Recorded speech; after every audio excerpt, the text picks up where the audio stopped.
Good morning, Decatur Township. It is Thursday morning. It's time for another Coach's Corner. I'm Jason Schanzel. With me, as always, is Coach Kyle Enright, our varsity football coach for your Decatur Central Hawks. How are you doing this morning, Coach? Very well, very well. Thank you. Thanks for being here, as always. It's awesome talking to you every week and meeting some of our kids and getting to know them a little bit better, too. So thanks for doing this. Yeah, you couldn't agree more. The three kids we're going to meet today are three of my favorite kids, I think, that I've ever been around. All three of them just great personalities, great young men, and great student athletes. So I'm really excited to talk to them and get to know them. Yeah, so, no doubt. We did our three senior captains last week, and then this week our three junior captains. So yeah, it should be interesting. We talked about three very deserving captains on both your juniors and senior sides. Couldn't say enough good things about all six of those gentlemen. So, but first things first. Let's get to the big win. How's it feel beating Whiteland and getting the big conference win? Man, it feels great. Didn't think it would take until September to get our first win with the team that we had coming back, but some things just take a little bit of time to get going. So really feel like we're kind of on an upward trajectory and getting better each week, which is the main thing. But beating Whiteland, it's typically us and them for the conference title, and very well coached team that has a unique offense that takes a lot of discipline and reading your keys. And so, just very proud of our kids and our coaches for the work that they put in on a daily basis to get better. You're teaching and coaching 15 to 17, 18-year-old kids, and sometimes you make it to the state championship and you feel like you can just snap your finger and get back. And that's, everybody's got good players and everybody's got good coaches. So I think they quickly realized that we're not just going to roll the ball out and win.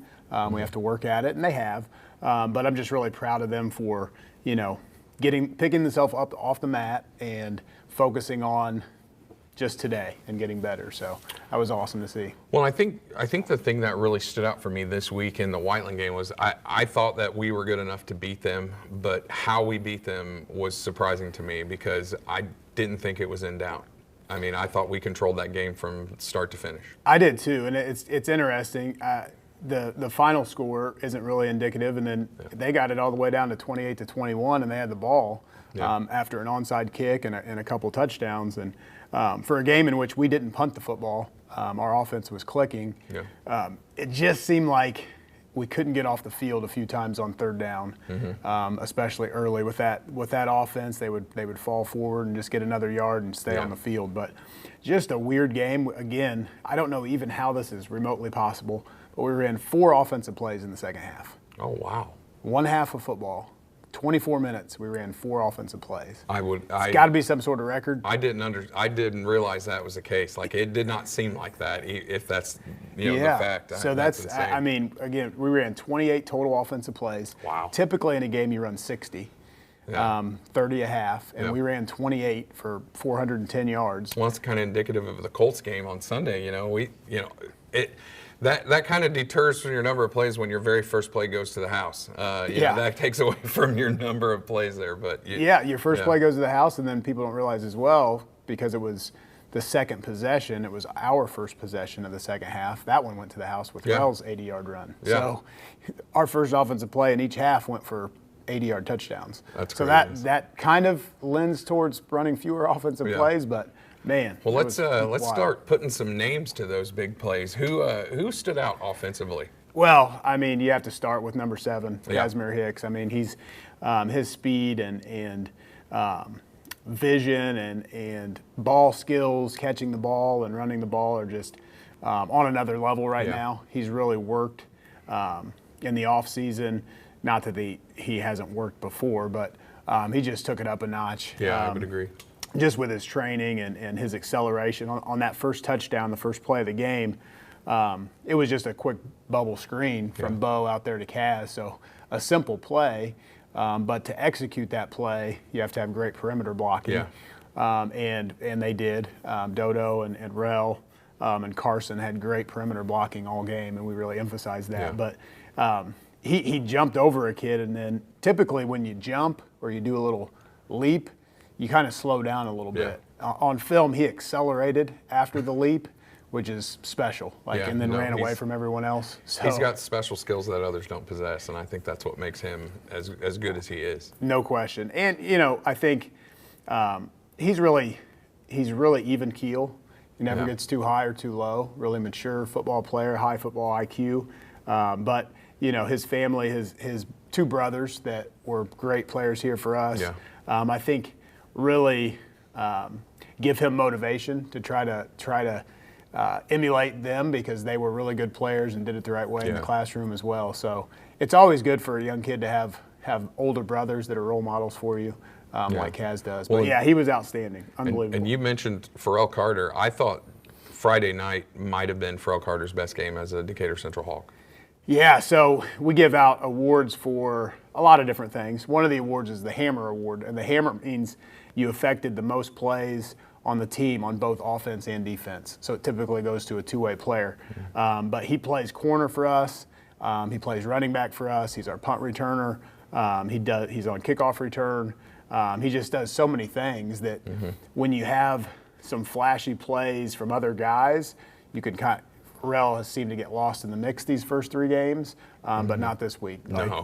His ISO run to set the tone in the second half for 80 yards was special. Just one cut, made a guy miss, and then ran away from everybody else. And showed his speed. I mean, there was no chance that anybody was catching him once he got past the defense. It was just like, and gone. Yeah. No, it makes it really does. It makes it tough on defenses because of the speed we have on the field. Yeah. But it also makes it tough on Coach Enright to try to spread the ball out to different guys, because we would love to get all these guys multiple 10 touches a game, between Dodo and Rel and Kaz and Carson and, Harvey even. But it's very difficult when you run 28 plays in a game on offense. It's hard to spread the ball out. But when their number got called, they made plays. But I'm really proud of up front. Our offensive line continues to grow. We have 2 new starters in Caps and Mason Miller. Mason Miller won Offensive Line Player of the Game, graded out at 89%. Not the biggest guy in the world, not the fastest guy in the world, but tough as nails, and does his assignment every single time and executes. So, just really proud of our offensive line and then our perimeter blocking. Old Vince Lombardi quote, winning football is about blocking and tackling. That's it. The team that blocks the best and tackles the best typically wins. All these things get in the way and cloud that with formations and motions and who's doing this and that, but it comes down to blocking and tackling, and we outblock them. So that was good to see offensively.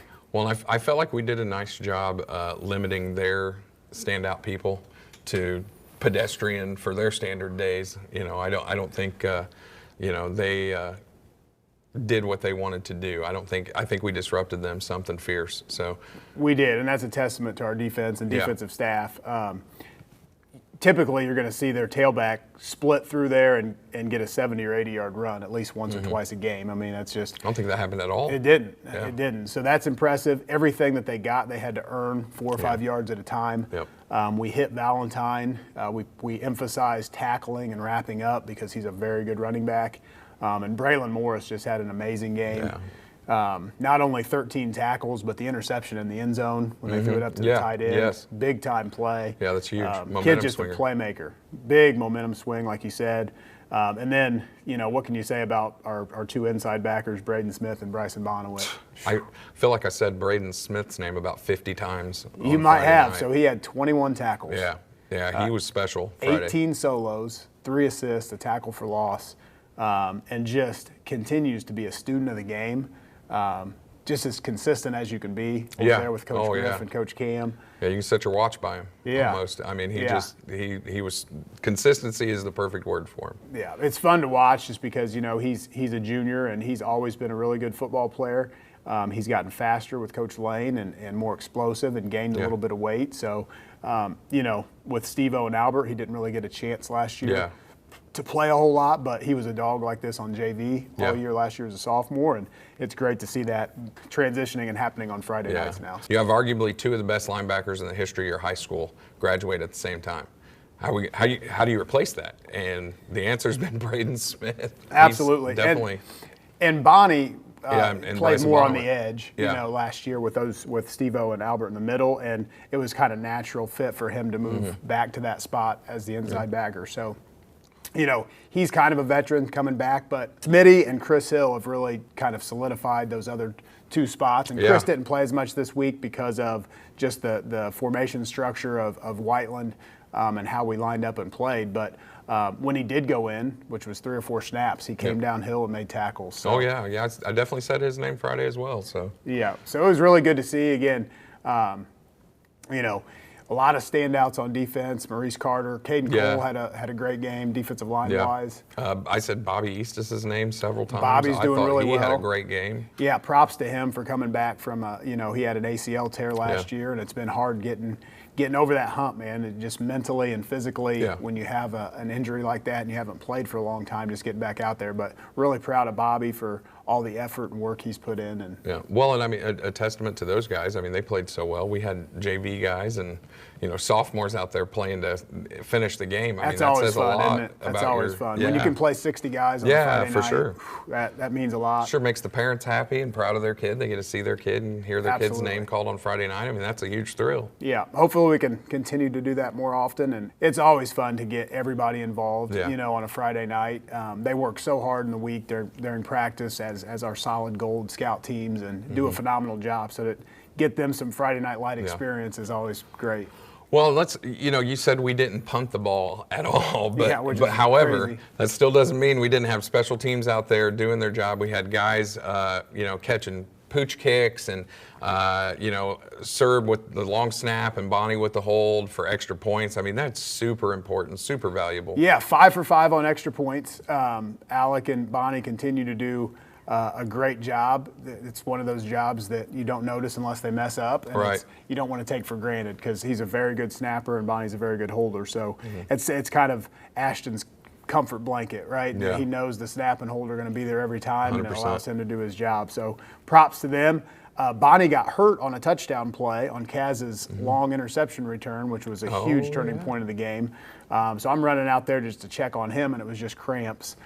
So he was fine, but he couldn't hold on that extra point. And so our backup holder is Carson Eisen. But he hasn't gotten a whole lot of reps in practice. We rectified that this week. But we were like, man, we may as well just call fire, which fire is our fake because I don't know if he's going to get this ball down. And sure enough, he called fire on his own and ran it in for 2 points. So, yeah, I said that. So that was awesome to see. He won the One Play Warrior Award this week for having to step in there and do a job that we haven't practiced very much or enough. So props to Carson for doing that. But other than that, Ashton kicked it out of the back of the end zone 4 times, 4 touchbacks. And so Ashton, when there's wind, he gets it up in the air, especially if the wind's against you, and it's hard for those guys to catch the ball. So we got a couple fair catches from those guys, which they have no return chance. And then I think one of them might have got bobbled or fumbled, and we almost got it. So special teams continues to be a huge weapon for us. Agree. Really proud of those guys. Yeah, Coach Kennett does an amazing job, by the way. Super, super important. So. Yeah. Well, all right, folks, we are back. I'm here with our 3 junior captains. I've got Alec Surber, number 56, out here to my outside. Our junior quarterback, Bo Polston, and our standout wide receiver and defensive back, Mr. Kasmir Hicks. How are we doing this morning, gentlemen? Good. Bright and early. Appreciate you guys coming out and giving your time. We're going to get to know these guys real quick here and ask them a few questions. Maybe some of you folks might have wondered over the time, but we're glad to have you guys. So we'll start with you, Alec. If you could have a lifetime supply of anything, what do you think you would have? I feel like money. Money would help out in the future with everything. I'd have to agree with money because money brings everything.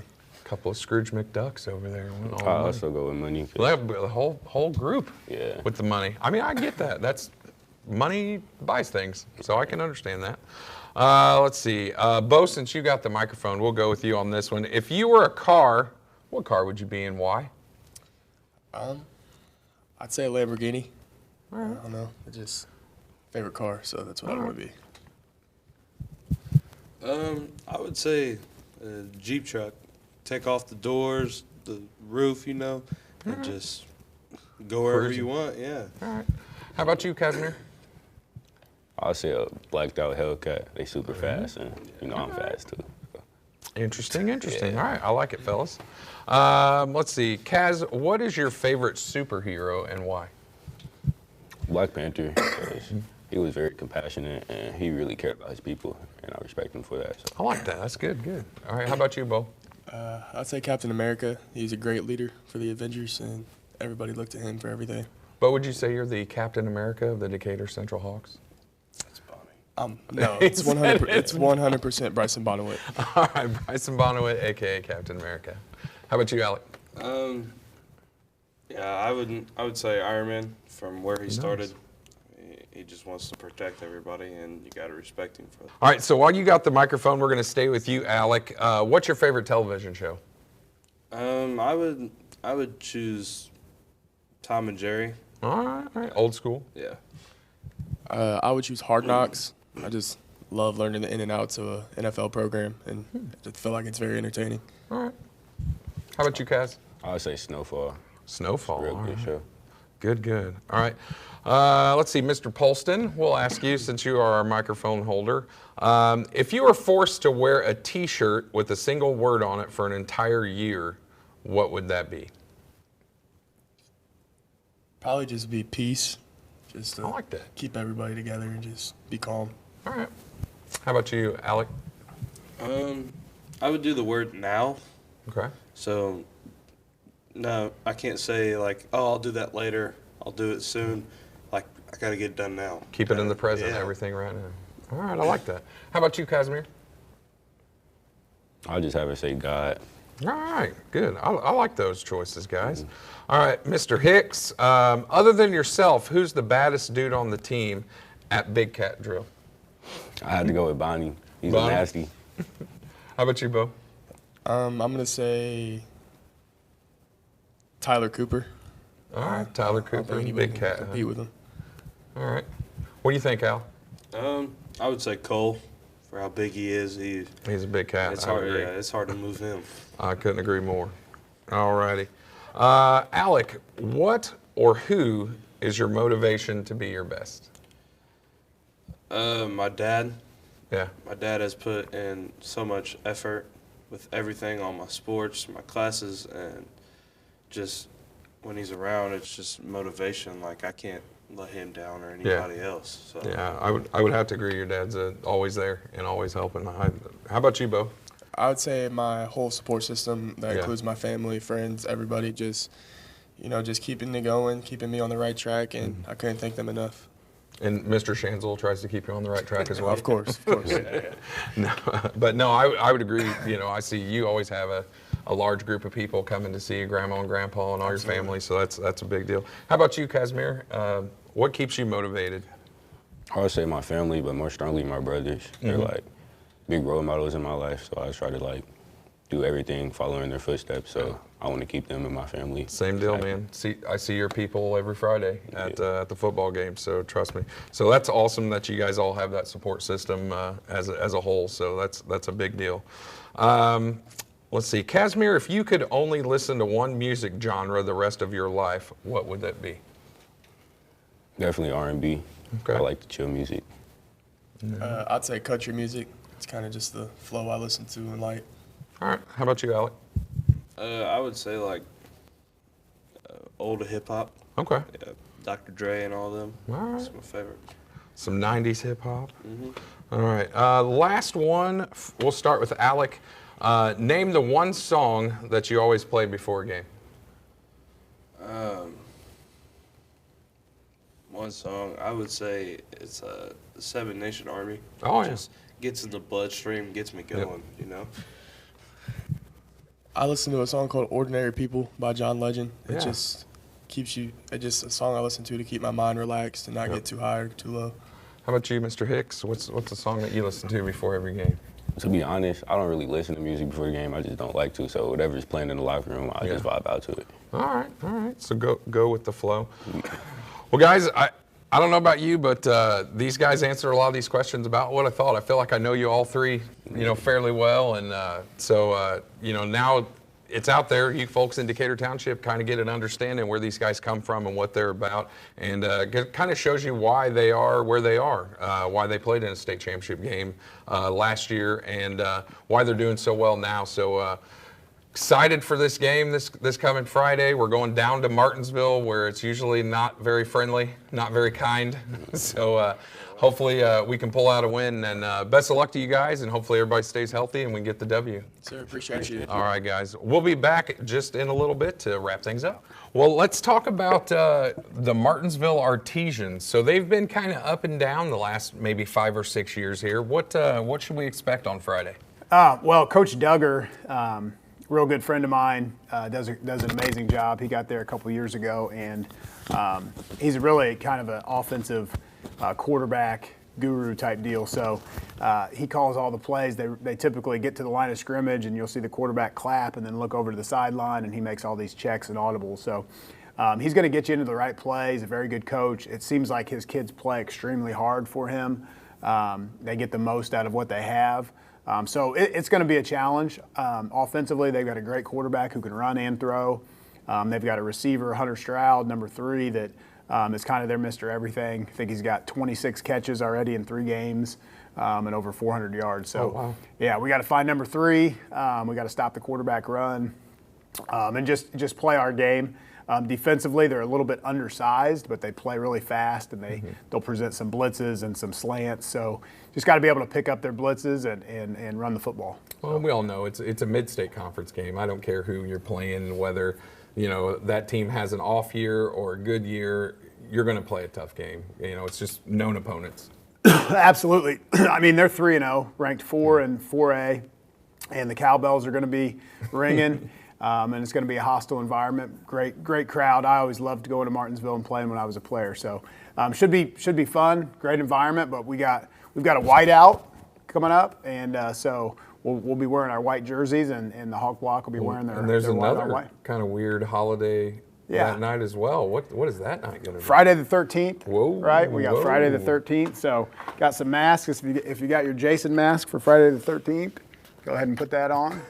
Bring your Jason. You can leave your machetes at home, but Leave the machetes Jason at masks are fully acceptable. So we'll see you guys Friday night at 7 p.m. at Martinsville High School as we take on the Artesians. Go Hawks.